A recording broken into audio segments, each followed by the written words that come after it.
بسم اللہ الرحمن الرحیم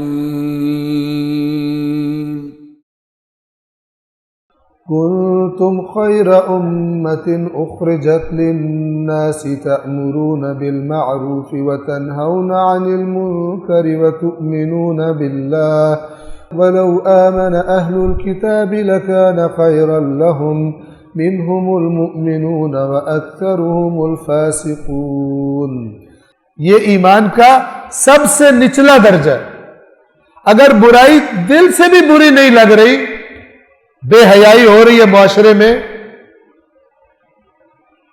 فحاشی پھیل رہی ہے معاشرے میں، اور آپ مثلا انجوائے کر رہے ہیں ہم لوگ اس کو، اور اس طرح ہونا چاہیے اور اس طرح ہونا چاہیے، ہمارے ماحول کو بالکل مثلا ایک غیر مسلم جو شہر ہے معاشرہ ہے اس کے ماحول کی طرح ہونا چاہیے، آزادی ہونی چاہیے، یہ ایمان کے آخری درجے سے بھی پیچھے سلپ کر گئے، کیونکہ امر بالمعروف کے درجات، ٹھیک ہے نا۔ یہ جو فرمایا کہ توجہ فرما لیں کہ اگر برائی دیکھے تو ہاتھ سے روکے، ہاتھ سے نہیں روک سکتا تو زبان سے روکے، اور زبان سے نہیں روک سکتا دل سے نفرت کرے، یہ ایسا نہیں ہے۔ اس کا مطلب یہ نہیں کہ پہلی سٹیج ہاتھ سے روکنا ہے، نہ، ہاتھ سے روکنا وہ لاسٹ سٹیج ہے۔ وہ بتایا گیا ہے کہ اگر تو زبان سے، اور زبان سے بھی سب سے پہلے نرمی ہے، نرمی سے پھر آہستہ آہستہ جو اگلا طریقہ اختیار کرنا ادھر جائے گا۔ اگر نرمی والا طریقہ مؤثر ہو سکتا ہے تو پھر نرمی سے آگے جانے کی ضرورت نہیں ہے۔ بعض لوگوں کو جب اچانک یعنی اسلام ان کو اچانک سمجھ آتا ہے تو وہ بڑے بدترین طریقے سے ایگریسو اور بدتمیز اور لڑائیاں کرنے والے بن جاتے ہیں، اپنے علاوہ سب کو وہ کفار اور پتہ نہیں کیا کیا سمجھنا شروع ہو جاتے ہیں۔ نہیں، نرمی، ہدایت کا جذبہ، اصلاح کا جذبہ یہ ہوتا ہے، نہ کہ اب اسلام کا ٹھیکہ آپ کو سونپ دیا گیا اور اب دوسروں کو ڈنڈے آپ نے مارنے شروع کر دیں۔ پہلے جب تک خود خراب تھے سب کچھ کر رہے تھے، اب الٹ ہو گیا بالکل، لوگوں کو ایسا اسلام کا چہرہ پیش کرنا کہ لوگ بھاگ جائیں۔ تو یہ امر بالمعروف اور نہی عن المنکر بالآخر یہ اپنی تفصیلات رکھتا ہے، لیکن آیت سے یہ پتہ چلتا ہے کہ امت مسلمہ بہترین امت کیوں ہے؟ کیونکہ یہ اللہ کی طرف سے اس کی ذمہ داری لگا دی گئی۔ تم نیکی کا حکم دیتے ہو اور برائی سے روکتے ہو، وَتُؤْمِنُونَ بِاللَّهِ، اور اللہ پر ایمان رکھتے ہو، یعنی تمہارے ایمان سے یہ چیز جڑی ہوئی، تمہارے ایمان سے یہ چیز جڑی ہوئی ہے۔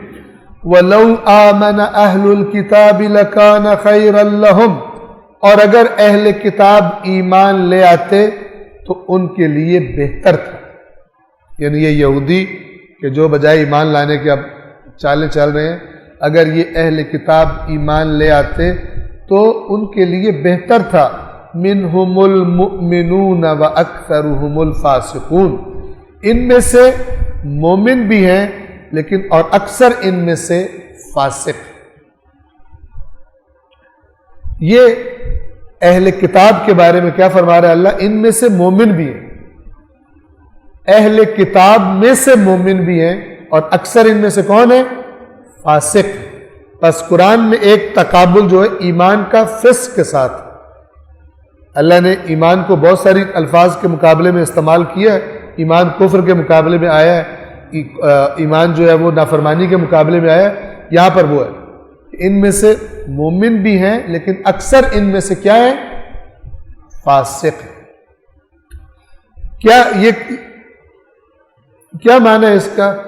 کہ اسلام کے آنے سے پہلے جو لوگ ایمانداری کے ساتھ نیک تھے، پاکیزہ تھے، حضرت موسیٰ کی بتائی ہوئی تعلیمات پر عمل کرنے والے تھے، اللہ کے آگے جھکنے والے تھے، نیک لوگ، ان کو خداوند عالم کہہ رہے ہیں یہ مومن ہے، جو ان کے پاس پہنچا ہوا ہے، جو ان کا دین ان تک پہنچا ہے اس پر ایماندار ہے، اور لیکن اکثر ان میں سے کیا ہے؟ فاسق۔ اہل کتاب ہے لیکن کیا ہے؟ فاسق۔